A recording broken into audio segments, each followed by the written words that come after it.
Yo soy el barro, suena alfarero, hazme de nuevo, hazme de nuevo. Pero yo quiero que tú sepas que el alma tuya, mi alma, tiene un precio demasiado alto, demasiado grande. La palabra dice que de tal manera amó Dios al mundo que ha dado a su único Hijo para que todo aquel que en Él crea no se pierda, mas tenga vida eterna.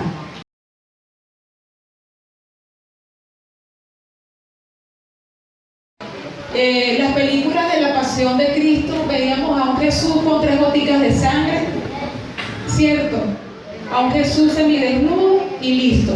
Pero creo que la película que de pronto se puede acercar un poco, porque yo creo que nadie ha tenido la capacidad de poder revivir, ilustrar de manera más gráfica lo que el Señor padeció.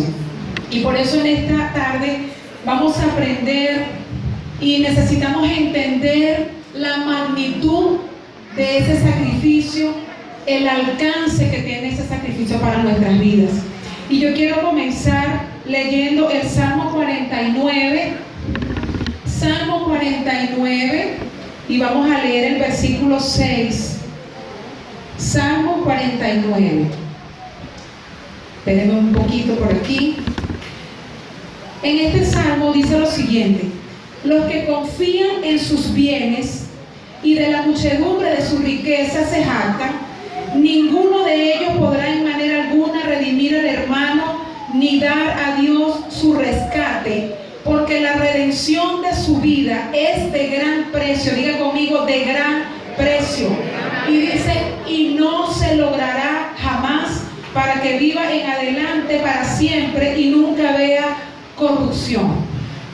Yo había leído otro texto, si quieres, los que están tomando nota, por cierto, quiero recomendarles que mañana usted se traiga su cuaderno, su lápiz, porque cuando uno escribe queda grabado mejor, ¿verdad?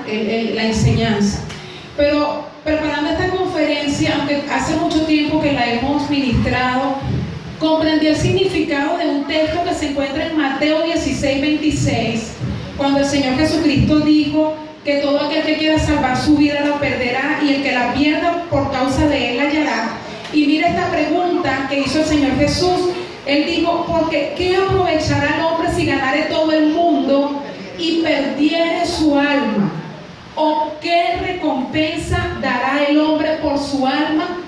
O sea, el Señor estaba confirmando en este texto que ninguno de nosotros tenía la capacidad de redimir su alma, de salvar su alma. De pronto nosotros nos ocupamos mucho de tratar de salvar nuestro cuerpo, pero yo quiero que tú sepas que el alma tuya, mi alma, tiene un precio demasiado alto, demasiado grande. Y como decía mi esposa hace un momento, no tenemos idea del valor que tiene un alma. Nuestra alma tiene un valor demasiado precioso, al punto tal que, como dice la palabra en Juan 3:16, un texto que muchos de ustedes conocen, pero como les decía, de pronto no hemos tenido ese entendimiento. La palabra dice que de tal manera amó Dios al mundo que ha dado a su único Hijo para que todo aquel que en Él crea no se pierda, mas tenga vida eterna. Luego vamos al siguiente texto bíblico que encontramos en Colosenses, en el capítulo 2, y vamos a leer desde el 13 hasta el 15. Dice la palabra, y a vosotros estando muertos en pecados y en la incircuncisión de vuestra carne, os dio vida juntamente con Él, perdonándoos todos los pecados, anulando el acta de los decretos que había contra nosotros, que nos era contraria, quitándola de en medio y clavándola en la cruz, y despojando a los principados y a las potestades, los exhibió públicamente, triunfando sobre ellos en la cruz. Y en esta tarde nosotros necesitamos entender en primer lugar cuál es o cuál era nuestra condición. ¿Cuántos aquí son ya cristianos que ya han creído en Jesús como su Señor y Salvador? Si ya tú eres cristiano, hoy tú vas a entender de qué te salvó el Señor y en qué condición tú estabas. Porque necesitamos entender el precio del sacrificio de Jesús para que podamos valorarlo, apreciarlo y vivir en consecuencia a ese sacrificio que el Señor pagó por nosotros. Entonces, aquí la palabra dice que nuestra condición en primer lugar era de muerte espiritual. Tú y yo estábamos muertos en nuestros delitos y pecados.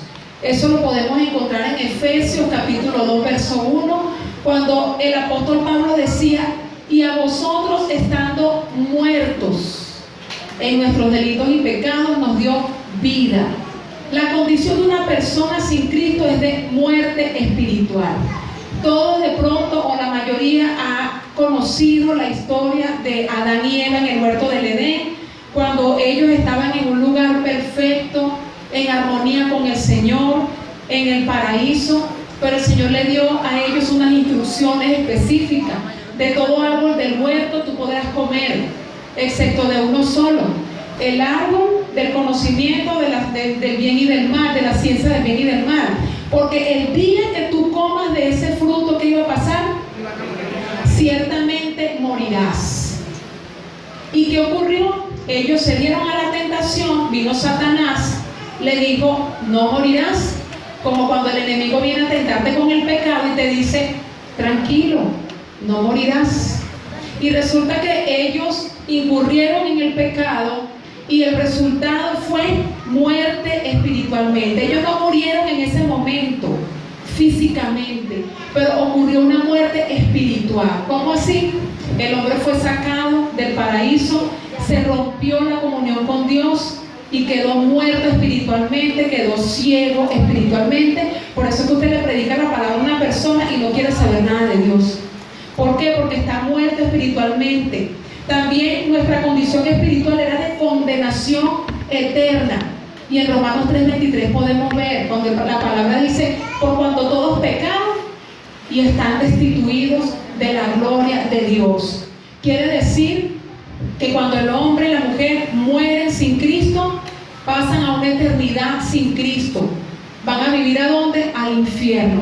Porque unos van a resucitar para condenación y otros van a resucitar para vida eterna. Pero sin Cristo estábamos perdidos en condenación.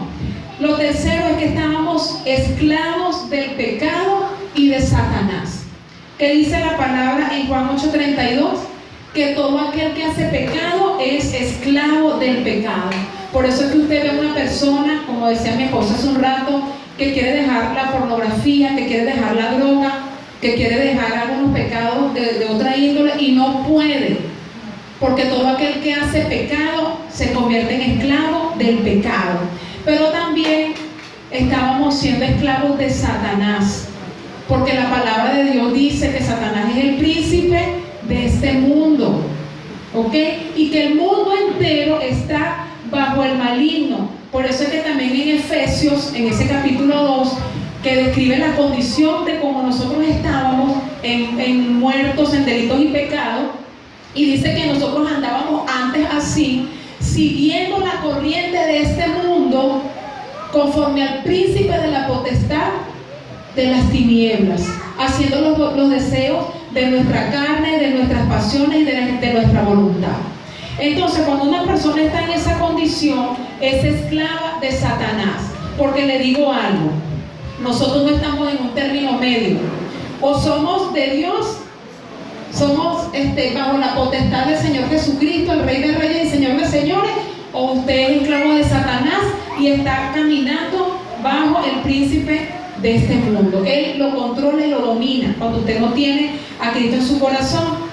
Pero también estábamos bajo maldición, porque cuando leemos el libro de Deuteronomio, después usted puede leerlo con detenimiento, todo el capítulo 28, que dice que cuando nosotros desobedecemos, traemos maldición a nuestra vida. Y la palabra también dice: maldito todo aquel que no cumpla con las palabras de esta ley. Esa era, hermanos, la condición espiritual en la que nosotros estábamos. En esa condición el Señor nos encontró. Éramos enemigos de Dios, destituidos de la gloria de Dios, esclavos. Y es en esa condición de muerte espiritual, de muerte eterna, de condenación, de esclavitud, que viene el Señor Jesucristo a rescatarnos.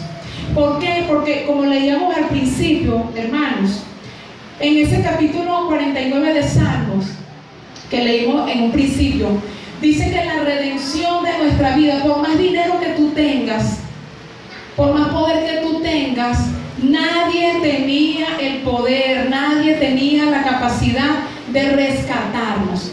Entonces el Señor utiliza esa palabra rescate, redención, porque el Señor usaba figuras para podernos enseñar verdades espirituales. En esa época estaba en vigencia la esclavitud. En esa época las personas podían ser esclavas y eran compradas por alguien que tuviera la capacidad. Y cuando una persona estaba en esa condición de esclavitud, un esclavo no tenía potestad, no tenía voluntad. Eran comprados y estaban bajo el señorío, bajo el dominio de ese amo. Por ejemplo, en el caso de Abraham, él tenía esclavos a su servicio. Agar era una de sus esclavas. Y cuando su ama le pareció que se acostara con su marido, Agar no podía decirle que no. Ella simplemente le dio una orden y ella tuvo que ceder a la orden que le dio su ama. Una vez vi una película que se llama 12 años de esclavitud, horrible, basada en una historia real, y es increíble la condición que tiene un esclavo. En esta época no tenemos esclavos literales, pero en esa época sí existían los esclavos. Entonces, cuando una persona estaba en esa condición de esclavitud, de hecho en el libro de Levítico, Deuteronomio, vemos que había leyes para los esclavos. Para una persona esclava no había esperanza, a menos que llegara alguien y pagara un precio para rescatarlo, para liberarlo. Entonces yo quiero mostrarles hoy algunos conceptos que ilustran lo que Cristo hizo por nosotros en la cruz. El primero es el concepto de la redención. Redimir significa pagar para que dejen en libertad. La anterior, por favor. Bueno, vamos a leer ese texto. Redimir significa pagar para que dejen en libertad a uno que estaba vendido. La connotación que tiene es liberación del poder de las tinieblas a fin de vivir bajo la soberanía o el reino del amor de Dios. Eso es lo que significa redención. Hay otra palabra que es la palabra expiación, que significa pago o reparación de las culpas mediante la realización de algún sacrificio, y significa también eliminar el obstáculo que impide la bendición de Dios. El tercer concepto es el concepto de propiciación, que significa satisfacción de la justicia de Dios mediante un sacrificio. La ira de Dios solo se aplaca al quitar el pecado que lo causó. Y cuando nosotros vemos en el Antiguo Testamento las leyes de los sacrificios que se utilizaban, porque era un prototipo de lo que vendría a ser el Señor Jesús en el Nuevo Pacto. Vemos que el Señor les había dado unas instrucciones a su pueblo de que ellos tenían que tomar un cordero sin defecto, tenían que degollarlo, tenían que entrar con esa sangre. ¿Por qué? Porque hasta ese momento la ira de Dios estaba sobre el pueblo. Y como Dios es un Dios justo y Dios es un Dios santo, nadie tenía la capacidad de presentarse delante de Dios. De hecho, en el Antiguo Testamento nosotros vemos que el único que podía entrar al templo para estar delante de la presencia de Dios era el sumo sacerdote. Y había un velo muy grueso, y una vez al año, que era el día de la expiación, él tenía que venir con su cordero y tenía que presentar ese sacrificio. Y si ese hombre no reunía los requisitos de santidad y de justicia para presentarse delante de Dios y ofrecer ese sacrificio, él moría automáticamente en la presencia de Dios. O sea, ninguno de nosotros tenía acceso directo a la presencia de Dios. Entonces el sacerdote una vez al año llegaba con temor y temblor a presentar el sacrificio delante de Dios. Y si ese sacerdote no moría, entonces quiere decir que el sacrificio era aceptado. Y entonces ya la ira de Dios no se iba a derramar sobre el pueblo y ellos iban a poder disfrutar de la bendición de Dios, porque el cordero era el sustituto que pagaba, que recibía la ira de Dios para que ellos pudieran tener paz con Dios. Así teníamos que vivir antes de que Cristo viniera a la tierra. Pero bendito sea Dios, que el Señor ya tenía un plan para redimirnos y para liberarnos del pecado, de la muerte, de la condenación y de Satanás. ¿Cuántos dicen amén? Entonces vemos que el Señor pagó un precio. Ahora sí vamos a leer Primera de Pedro capítulo 1, el verso 18 y el 19. Para que sepamos cuán alto fue el precio que el Señor tuvo que pagar en la cruz.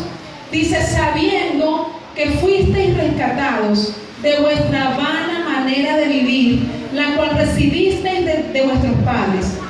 Y escucha bien, no con cosas corruptibles, como oro o plata, sino con la sangre preciosa de Cristo, como de un cordero sin mancha y sin contaminación.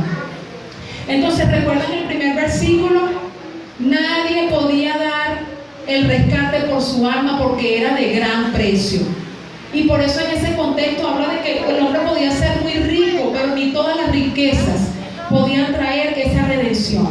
Y entonces el apóstol Pedro nos dice que nosotros fuimos rescatados, que fuimos liberados, que fuimos redimidos no con cosas corruptibles, ni con todo el oro del mundo, sino con la sangre preciosa de Cristo, porque sin derramamiento de sangre no había remisión. Amén. Entonces, en esta tarde nosotros vamos a describir cuán alto fue el precio que Jesús tuvo que pagar por amor a ti y a mí, para perdonar nuestros pecados, para quitar el obstáculo que nos impedía acercarnos a Dios. ¿Ok? Entonces, lo primero que el Señor tuvo que vivir por nuestra redención fue que el Señor conocía desde un principio cuál era su misión en la tierra. Leí en un libro de Warren Wiersbe que se llama Desde la Cruz, que la cruz de Cristo no fue una ocurrencia divina ni un accidente humano, porque Jesús es el cordero que fue sacrificado desde la creación del mundo. O sea que Jesús, desde que vino, Él sabía a lo que venía. Él ya lo conocía. Y a mí me impacta mucho porque en este versículo que encontramos aquí en Lucas 9:51 dice la palabra que cuando llegó el tiempo, porque también Jesús sabía cuándo era el momento en que Él iba a ser sacrificado. Fíjense que desde el primer momento que Jesús aparece, que es anunciado por Juan el Bautista, ¿cómo lo nombró Juan el Bautista? Él dijo, he aquí el Cordero de Dios que quita el pecado del mundo. O sea que ya también Juan sabía la misión de Jesús. Y en ese capítulo 9:51 de Lucas es impresionante, porque Jesús, sabiendo lo que le venía, Él dice que cuando le llegó el tiempo y Él iba camino hacia Jerusalén, dice que Él afirmó su rostro para ir a Jerusalén. Y yo puedo ver a un Jesús valiente.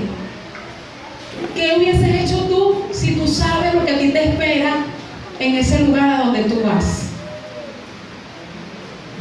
Y Jesús, sabiendo desde un principio a lo que iba, dice que cuando le llegó el tiempo, Él afirmó su rostro para ir a Jerusalén. O sea, como que tuvo el guáramo de decir, yo vine a esto y voy a eso. Eso es impresionante. Entonces vemos que el Señor ya sabía. Y lo tengo en otra versión, en la versión Dios habla hoy, dice, cuando ya se acercaba el tiempo en que Jesús había de subir al cielo, emprendió con valor su viaje a Jerusalén. Y si hay algo que nosotros necesitamos sentir por el Señor, es esa admiración por su valor. Lo segundo que el Señor tuvo que vivir por nuestra redención, lo encontramos en Mateo capítulo 26, en el verso 37. Y es ese tiempo cuando el Señor está allí en el huerto de Getsemaní. Cuando Él llega al huerto, esa noche que iba a ser entregado, después que Él tiene esa cena con sus discípulos, que le lavó los pies, que anunció la traición de Judas, que anunció la negación de Pedro, le lava los pies, y entonces el Señor canta un himno. ¿Será que usted tendría ganas de cantar si usted sabía esa noche todo lo que le esperaba? Y dice que el Señor cantó, le dijo a cada uno lo que le iba a venir, y se va al huerto de Getsemaní, y dice que toma consigo a los tres que siempre andaban con él, a Pedro, a Jacobo y a Juan. Y entonces le dice: mi alma está muy triste hasta la muerte. Quédense aquí y velen conmigo. Hermanos, hasta ese momento el Señor solamente había estado ministrando a la gente, orando por los enfermos, echando fuera a los demonios, caminando sobre el mar, pero ese fue su momento vulnerable, al punto de pedir ayuda y decirle: por favor, oren conmigo. Pero ¿qué pasó con sus discípulos? Se quedaron dormidos. Y dice la Biblia que él estaba tan angustiado que su sudor era como grandes gotas de sangre. Y bueno, hay científicos que dicen que cuando una persona llega a un nivel extremo de agonía, de angustia, los vasos pueden romperse de la piel, y por eso el Señor estaba botando sangre. El sudor eran gotas de sangre. Yo creo que, no sé si en la historia de la humanidad habrá alguna persona que haya vivido ese nivel extremo de angustia que el Señor vivió esa noche. Y tan grande, hermano, fue la angustia de Jesús, que la palabra registra una oración que repitió 3 veces. ¿Cuál fue la oración que el Señor repitió? Padre, si es posible, pase de mí esta copa, pero que no sea lo que yo quiero, sino lo que tú quieres. Y dice que oró de esa manera 3 veces.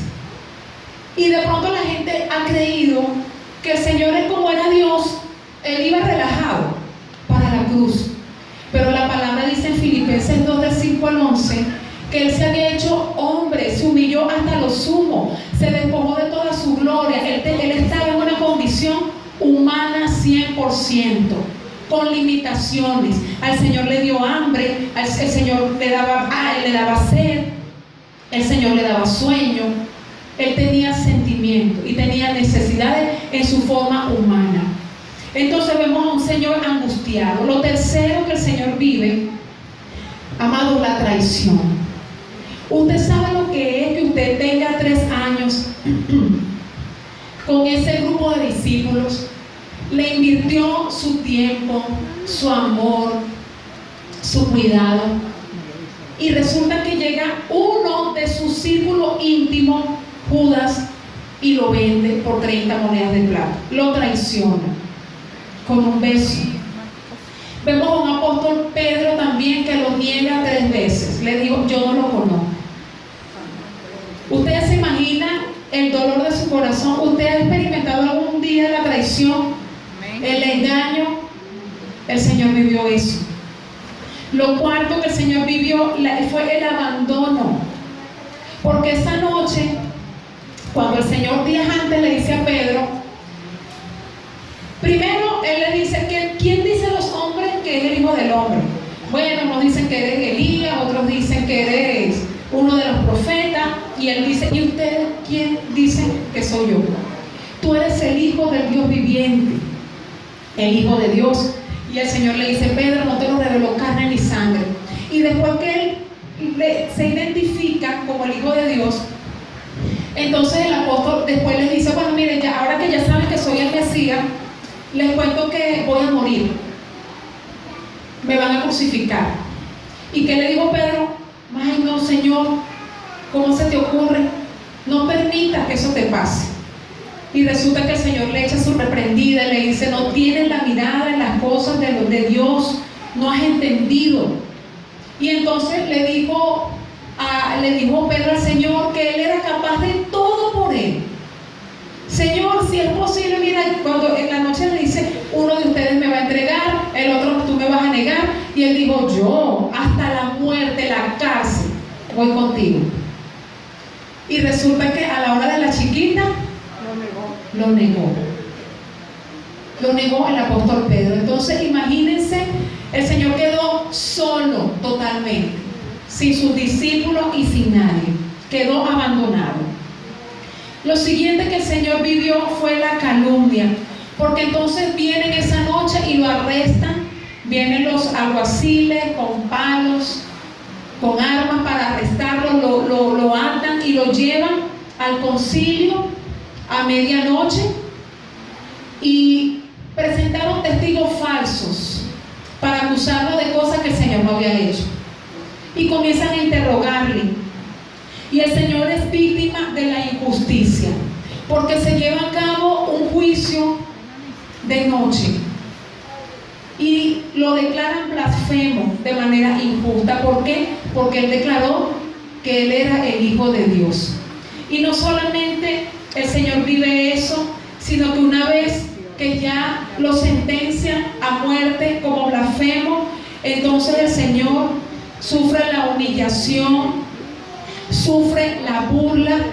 Dice la palabra, el profeta Isaías en el capítulo 50, y allí dice que el Señor le escupía el rostro, que el Señor le tapaban la cara, le golpeaban y se burlaban de él y le decían: profetiza, ¿quién es el que te está golpeando? Y todo eso el Señor estaba viviendo, vivió el maltrato.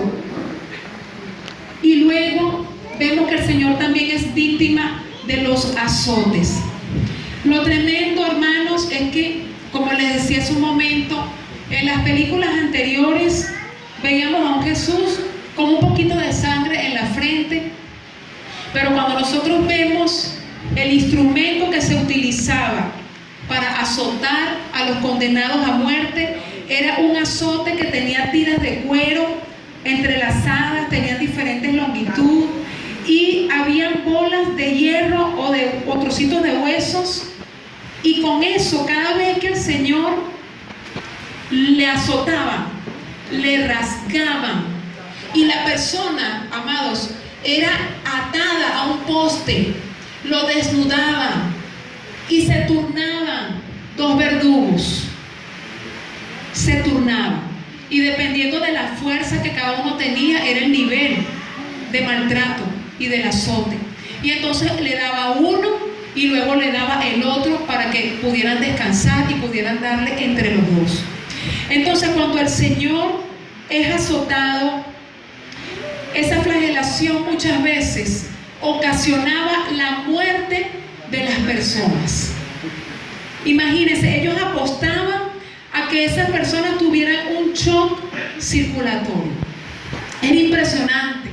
Hay gente que no aguantaba hasta el final, hasta la crucifixión, sino que allí, en los azotes, ya las personas no daban más. Y vemos que entonces el Señor fue azotado. Después que el Señor es azotado, le colocan una corona de espinas, que en algunas de las películas era una coronita que lo colocaban encima, pero la corona que el Señor le coloca fue una corona que se incrustaba en su cabeza. Y el profeta Isaías, que describe un palo por la cabeza con la corona de espinas, y eso, imagínense cómo tenía golpes por los azotes. Y no conforme con eso, cuando el Señor le colocan esa corona de espinas, él fue expuesto delante de una cantidad aproximadamente de 400 a 600 hombres, y ellos hacían algo que se llamaba el juego del rey. Ellos se lo ponían allí, le pusieron un manto de escarlata, le dieron un cetro, y entonces comenzaban a decirle: salve rey. Le hacían reverencias, se hincaban delante de él como una burla. Bueno, como tú eres el rey, hay que rendirte pleitesía, hay que rendirte reverencia. Y eso lo estaban haciendo ellos allí. Y finalmente, después que el Señor lo tienen en ese lugar, lleva su cruz caminando hacia el Gólgota, y los historiadores dicen que esa cruz, ese madero que él tuvo que llevar, pesaba aproximadamente 50 kilos. Imagínense ya todo el desgaste emocional, sin haber comido, sin haber dormido, toda la tortura que el Señor había experimentado en todo ese proceso, y de paso tenía que cargar su cruz. El Señor a estas alturas estaba tan debilitado que cuenta la palabra que vino Simón de Cirene y tuvieron que pedirle que lo ayudara a cargar la cruz porque ya no podía más. Y después que el Señor ya llega al final del Gólgota, es finalmente crucificado. Sus manos y sus pies son atravesados por esos enormes clavos y entonces queda colgado de una cruz. Y cuando el Señor allí es crucificado, allí está por un espacio de 3 horas agonizando. Cuenta la palabra que cuando él estaba allí en ese lugar, le dieron a beber vinagre porque él le tenía sed. Y mientras él estaba allí, durante esas 3 horas, la gente, dice la palabra, que pasaba y se burlaba. Y le decía, bueno, a otro salvó, que se salve a sí mismo. Si tú eres el Mesías, entonces, ¿por qué no te bajas de allí? Le decía uno de los ladrones, bájate, y entonces también nos salvas a nosotros. Y él allí, solo, desnudo en esa cruz. En el Salmo 22, que es un salmo mesiánico, un salmo profético, ese salmo describe lo que el Señor Jesús estaba padeciendo mientras estaba colgado en esa cruz. Y dice, Dios mío, ¿por qué me has desamparado? ¿Por qué estás tan lejos de mi salvación y de las palabras de mi clamor? Y más adelante voy a leer algunos versículos. Pero aquí dice, yo soy gusano y no hombre, oprobio de los hombres y despreciado del pueblo. Todos los que me ven me escarnecen, estiran la boca, menean la cabeza, diciendo, se encomendó a Jehová, líbrele él, sálvele, puesto que en él se complacía. Me han rodeado muchos toros, fuertes toros de Basán me han cercado. He sido derramado como aguas, y todos mis huesos se descoyuntaron. Mi corazón fue como cera, derritiéndose en medio de mis entrañas. Como un tiesto se secó mi vigor, y mi lengua se pegó a mi paladar. Y me has puesto en el polvo de la muerte, porque perros me han rodeado, me ha cercado cuadrilla de malignos. Horadaron mis manos y mis pies. Contar puedo todos mis huesos, entre tanto ellos me miran y me observan. Repartieron entre sí mis vestidos y sobre mi ropa echaron suertes. Eso era lo que el Señor estaba sintiendo mientras estaba allí. Y él allí guardaba silencio. Y lo más impresionante es que mientras el Señor estaba allí colgado de la cruz, él decía, Padre, perdónalos porque ellos no saben lo que hacen. Con todo el poder que él tenía para destruir a todo el mundo, pero el Señor estaba allí lleno de amor por ti y por mí. Como dice la palabra en el profeta Isaías, que por el gozo puesto delante de él sufrió el oprobio, menospreciando la muerte, porque él no estaba mirando su sufrimiento, su dolor, sino que él sabía que en esa muerte él estaba pagando nuestras culpas, porque el Señor tuvo que experimentar todo ese sufrimiento. En Isaías 53, que le llaman el Evangelio del Antiguo Testamento, Isaías describe nuestra redención allí y dice, no hay en él cosa sana, sino herida, hinchazón y podrida llaga. No están curadas ni vendadas ni suavizadas con aceite. No tiene aspecto hermoso ni majestad para que le miremos, ni apariencia para que le deseemos. Fue despreciado, desechado de los hombres, varón de dolores y experimentado en aflicción, Y como uno de quien los hombres esconden el rostro, fue despreciado y no le estimamos. Y escucha bien esto. Ciertamente Él llevó nuestras enfermedades y cargó con nuestros dolores. Con todo nosotros le tuvimos por azotado, por herido de Dios y afligido.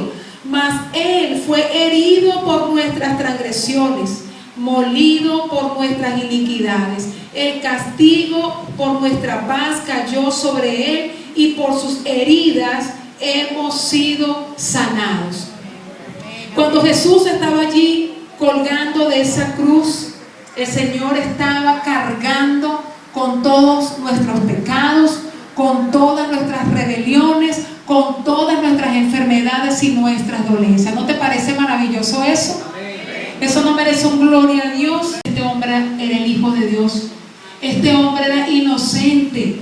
Él era el Cordero que fue escogido desde la fundación del mundo. El sacrificio tenía que ser perfecto, tenía que ser una vez y para siempre.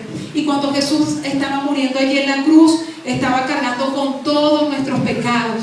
Por eso es que cuando Él siente ese abandono, era porque el Señor estaba escondiendo su rostro, porque todos nuestros pecados estaban siendo cargados en la cruz del Calvario. Y finalmente, cuando el Señor estuvo allí esas 3 horas agonizando, muere. Antes de morir, el Señor dice: consumado es. El trabajo está completo. El trabajo está hecho. He cumplido con mi misión. Y luego entrega su espíritu. Y dicen que la muerte de Jesús fue una combinación de aflicciones. Cuando Él estaba allí, muere, entrega su espíritu voluntariamente, no fue obligado, fue voluntario. Y luego viene un soldado y atraviesa el costado de Jesús y salió agua y salió sangre. Su corazón, dicen que los médicos le llaman a eso pericarditis, que es la ruptura del pericardio por inflamación. Su corazón explotó. Y cuando quisieron quebrarle las piernas, porque al día siguiente era la celebración de la Pascua, no podían quedar los muertos allí, ya el Señor había muerto. Muere allí en la cruz del Calvario por ti y por mí. Y ahora, ¿qué espera el Señor de ti y de mí a causa de su muerte en la cruz? En Primera de Pedro, lo que leíamos hace un momento, en el versículo, capítulo 1, verso 16 hasta el 19, dice: porque escrito está: sed santos porque yo soy santo. Y si invocáis por Padre a aquel que sin acepción de personas juzga según la obra de cada uno, conducíos en temor todo el tiempo de vuestra peregrinación, sabiendo que fuisteis rescatados de vuestra vana manera de vivir, la cual recibisteis de vuestros padres, no con cosas corruptibles como oro o plata, sino con la sangre preciosa de Cristo, como de un cordero sin mancha y sin contaminación, y mediante el cual creéis en Dios, quien le resucitó de los muertos y le ha dado gloria, para que nuestra fe y nuestra esperanza sean en Dios. Una vez que Cristo muere allí en la cruz, al tercer día resucita. Él resucitó para darte nueva vida, para perdonar tus pecados, pero para que tú comiences a vivir en temor y en santidad. Cuando tú entiendes el precio tan alto que Jesús pagó por ti, dime cómo tú le puedes pagar al Señor. ¿Qué podríamos nosotros darle a cambio? No podríamos pagar.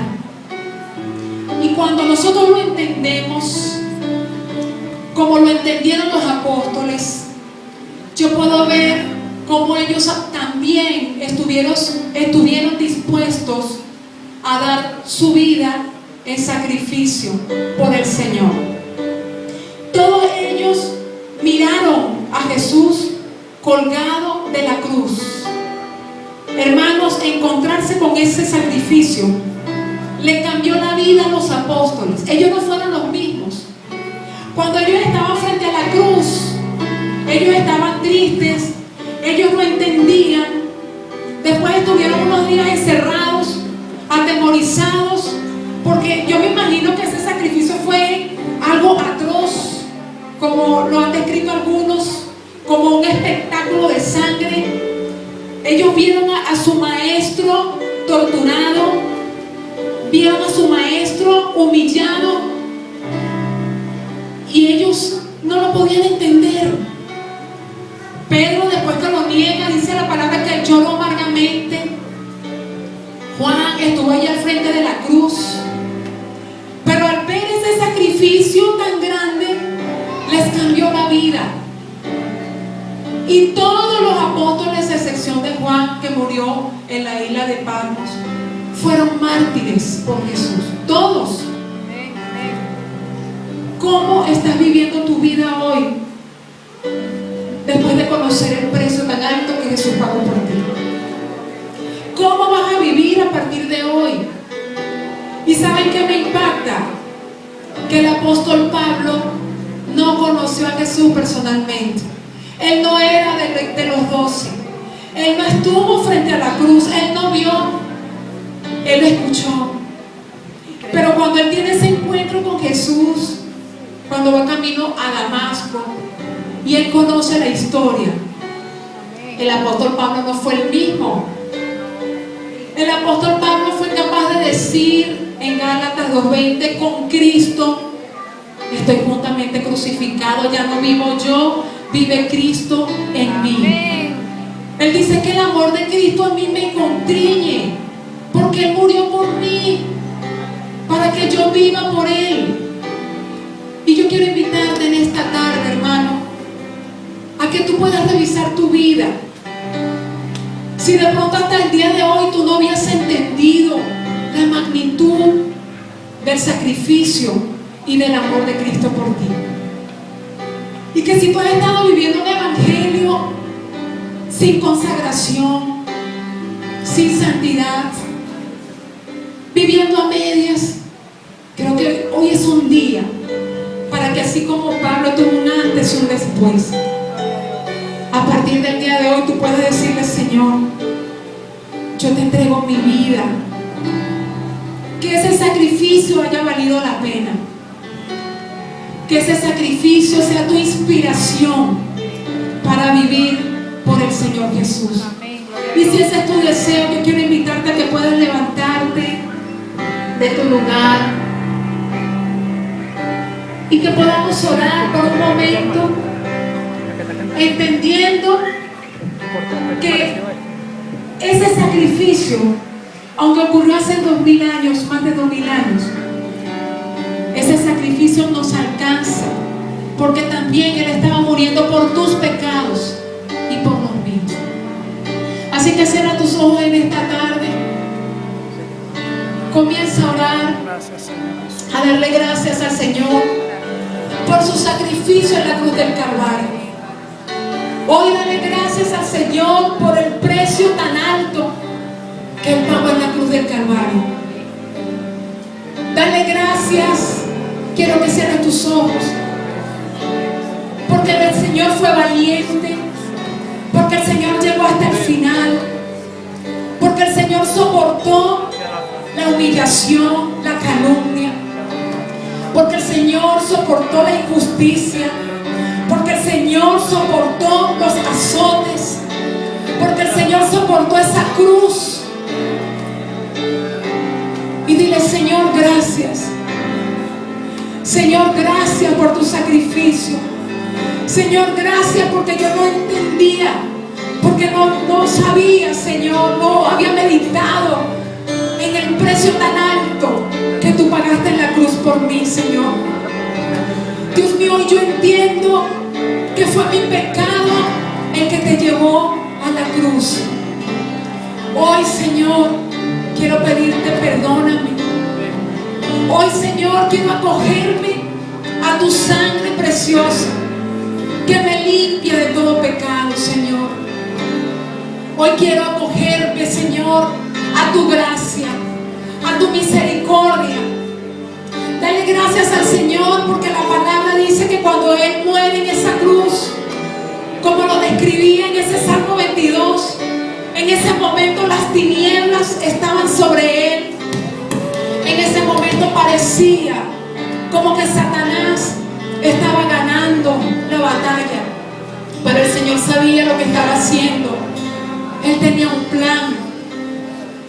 Y cuando el Señor muere allí en la cruz, el velo del templo se rasgó. Y a partir de ese momento tú y yo tenemos entrada al trono de la gracia.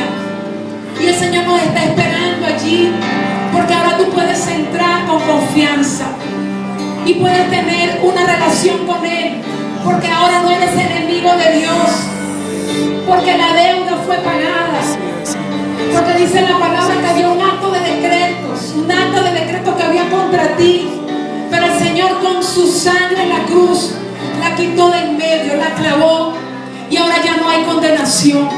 Ahora ya tú tienes vida eterna, perdón de pecados. Ahora tú eres libre de las tinieblas, libre de Satanás, libre del pecado, y ahora tú tienes que vivir en esa dignidad. Dale gracias al Señor. Y quiero invitarte a que en este momento tú puedas adorarle con todo tu corazón. Adora al Cordero Santo, al único que merece toda la gloria y la honra, porque por Él haber sido obediente hasta la muerte fue exaltado hasta lo sumo, y se le dio un nombre que es sobre todo nombre, porque allí en la cruz venció a Satanás y a todos sus demonios para darnos vida, para darnos salvación, para darnos libertad. Y por eso tenemos que venir con esa pasión y esa confianza a adorarle, a bendecirle, a exaltarle. Comienza a darle gloria y honra al Señor. Gracias por la cruz, oh Dios. Canta allí con todo tu corazón. El precio que pagaste por mí, llevando mi pecado allí, sublime amor, tu gracia me salvó. Gracias por tu amor, oh Dios. Tus manos clavadas por mí, me has lavado Levanta tus manos.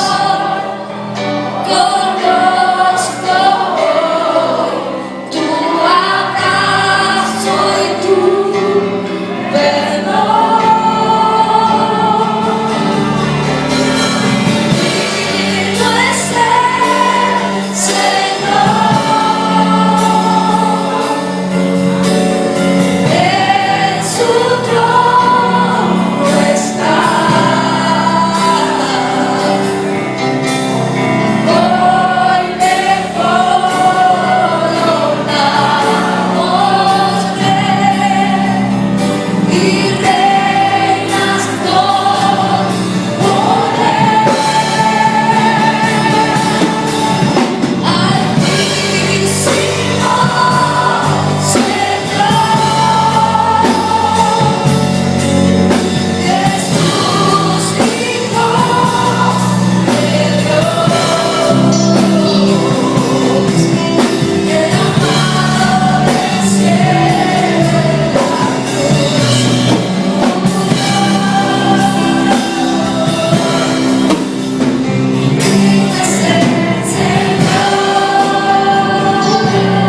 Yo me imagino que cuando Él salga de esa cárcel, ese pena una fiesta va a ser por su redención, por su libertad.